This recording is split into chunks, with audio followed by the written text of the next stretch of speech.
Very much, guys. Great to hear from Uzi. And with that victory, Starhorn Royal Club advances, becomes the first team in League of Legends history to accomplish back-to-back semi-final World Championship placements. If they win their semi-final, that will become back-to-back final placements. And I don't think any of it would have been possible without Uzi. We have to give this guy the praise he deserves because he hard carried a lot of those games. I am such a fanboy. Like from all the way from last year, I've been a fanboy, but now it's raging. It's insane because this guy put his team on his back when it really mattered, when it actually counted. The last game of the best of 5, and oh my God, this guy just performed so well. This game proves though that he can't do it alone because he needed his team to step up. He needed, especially in terms of the top lane, Kola had to step up there. And if he didn't make that one play at Baron, this game could have gone the other way. But I just want to give mad props to Zero. While I don't always agree with his item builds, sure, that's optional, that you can do whatever you want. But his plays, especially on Janna, were so damn good. Yeah, just as a note, EDG lost all 3 games. They did not ban Janna. Yeah, honestly, very well played by all of this team. And, you know, we talked about what if they're going to tilt, what if the communication breakdown is going to be hard between speaking Mandarin, Korean, maybe a little bit of English. Both these teams, great mental fortitude, coming back in Game 5. Smart picks and bans, get rid of the Lucian, pick the Ryze, and it finally fell into place again for them. Let's also give some credit to EDG because they struggled to qualify for the quarterfinals first of all. They started this series 0-2. They dug deep to win games 3 and 4. They pushed Royal Club all the way to 35 minutes in Game 5 before Koro got caught out where he really shouldn't have been. And that just gave Starhorn Royal Club the advantage they needed. But the man that I feel got them to Game 5 was Clearlove. I think in the jungle, once he stepped it up, he got his lanes working, he got his lanes rolling, but unfortunately it just wasn't enough. Right, I actually think it's really kind of poetic that Clearlove is the guy we're highlighting here. He absolutely played his mind out here, was a great player.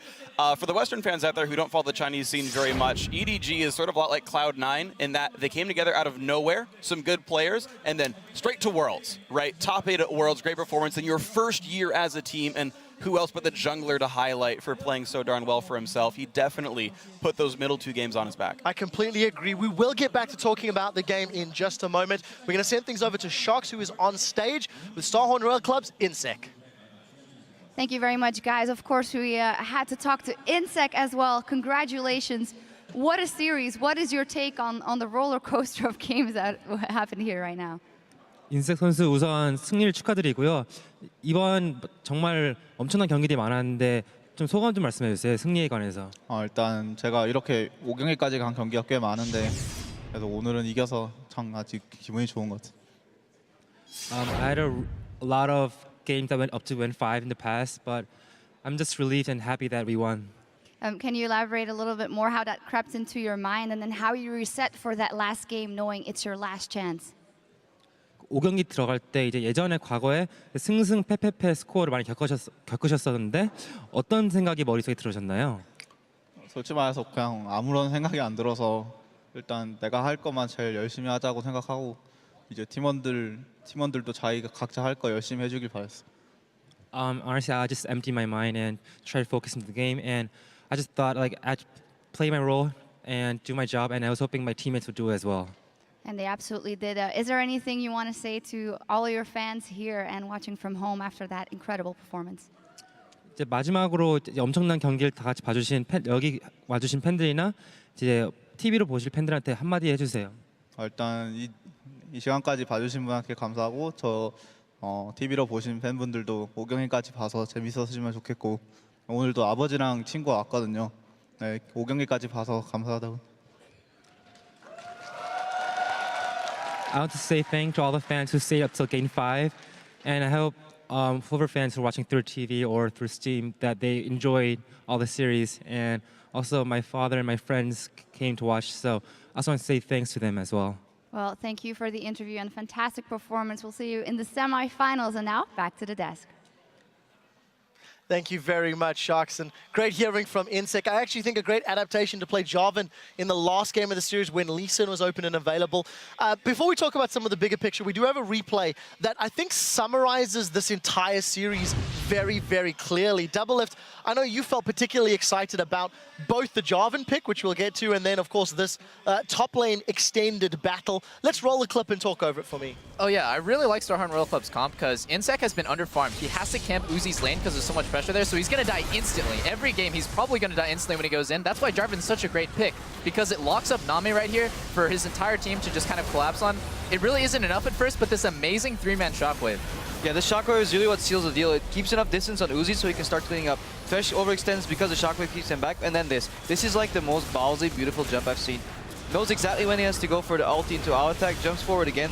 No AD carry should live here, but somehow Uzi knows that he can rely on his support to exhaust that, and he just jumps in. Yeah, like, and honestly, again, we just want to highlight how damn good Zero is. He knows his role as I'm going to protect Uzi. Uzi's the damage here. Runs exhaust every single game on Janna. You've talked about not running Ignite on that champion. Instincts by Uzi, right? Dodges away from where the ball's going to be. Same for Zero as well. And in contrast, FCZF, I thought, had probably his worst game of the series here. Jumping in at really odd time. Yeah, like that first kill to Uzi. Missed, like, probably in total, like 7 really important plays that weren't even that hard. Let's talk a little bit about both of these teams. Of course, Starhorn Royal Club, I think they brute forced their way to a win. I don't want to take anything away from their teamwork or individual skill because it was fantastic, but Edward Gaming, they just didn't have an answer to Starhorn Royal Club's moves and positioning either around the map or in team fights. The only thing that worries me for both these teams is their Baron control, because they have this way of saying, yeah, we got a big lead, let's transition that into a Baron bait, but they're done so poorly. The minion waves are really not incorporated at all into Baron baiting. The division is not deep enough. They come with maybe 2 pink wards, and there is no oracles there.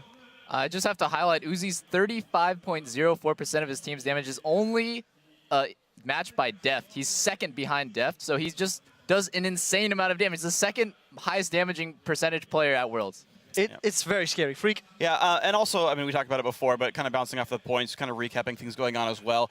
The rest of his lanes, when they stepped up, his team would win. That was really big as well. We talked about Uzi and the rest of Royal Club, of course, but Korn finally showed up again. Didn't have a great showing in the group stage again. Only mid laner to go below 20% damage contribution.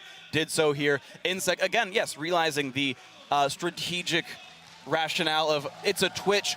For some reason, early picked Twitch, which I know was supposed to be a steal, but getting to pick a hard engaged champion instead of his normal comfort pick there to make that happen. Cola, obviously good on Rise specifically. I don't know how much more he's going to get that champion, but stepping up for the whole team, definitely. Yeah, I completely agree. So with that victory, we now know 3 of the 4 teams who will be making the trip to Seoul. So let's actually pull up the bracket and check it out. We obviously know the top half is a Samsung White versus Samsung Blue matchup. But now we've got our first semifinal on the bottom half of the bracket with Starhorn Royal Club taking out Edward Gaming 3-2. They will face either Najin White Shield or OMG, and we'll figure out who their opponents will be tomorrow. With Edward Gaming's loss, that ends their run at the World Championship, and I think Name is the player a lot of people are going to be talking about. Last year, Dade, he failed to deliver, and it cost Samsung Ozone then their place at Worlds, but this year, Dade bounced back, and he has just destroyed everybody. Name may be looking to do the same with a bit more comfort now that he's got some international experience under his belt. Yeah, I don't think Name crashed and burned quite as hard as Dade did, where his champion pool couldn't keep up and it just didn't seem to work for the team. Name was still pretty good. Like, he didn't always get out of lane, but his team fights were still fairly strong. A few misplays, certainly, but I feel like every single player at Worlds has had some misplays at some point. So I don't want to be like, Name, how dare you not be the best AD carry in the world, but certainly a bit worse than we were quite expecting. Well, let's just get some final thoughts from Doublelift and Crepo. As we know, at least Starhorn Royal Club, they know who their opponents are, either Najin White Shield or OMG. In theory, they're ahead of OMG in terms of their regional seed coming into Worlds. What are they looking at for tomorrow's series? Is obviously one of them will be their opponents. I think OMG plays a very similar style to Starhorn Royal Club. EDG is kind of the outlier in terms of strategy. I think it'll be another explosive, amazing Chinese battle brawl, bloodbath, just again, if it's them. But Najin White Shield has a really good chance, too. I don't think Shield will let that happen. But we predicted today that we'll have this clash of like 5v5 battles with relatively like low amount of strategy, and that came through. But Shield is like the opposite. It's such a stylistic mismatch where Shield relies so much on strategy, and then OMG is like the pinnacle of the 5v5 brawl. So it'll be a very interesting match. I hope for Royal's sake that OMG wins, because then they can play against familiar style. If Shield takes it against OMG, then I think Royal's in for some trouble. Well, Royal will need some practice against Shield Style if they want to take out one of those Samsung That is squads as well, if the bracket plays out their way. Guys, tomorrow our final quarterfinal match will be decided as Korea's Najun White Shield takes on China's OMG. Once again, that best of 5 will begin tomorrow at 10 a.m. Central European Summer Time. And for our viewers in the Pacific Time Zone, you can catch the action at 1 a.m. That's going to do it for us today. So I'd like to thank all of our guest analysts for keeping us honest here on the desk and informed. And from myself, the casters, and the entire World's Broadcast team, thank you guys for watching, and we'll see you right back here tomorrow.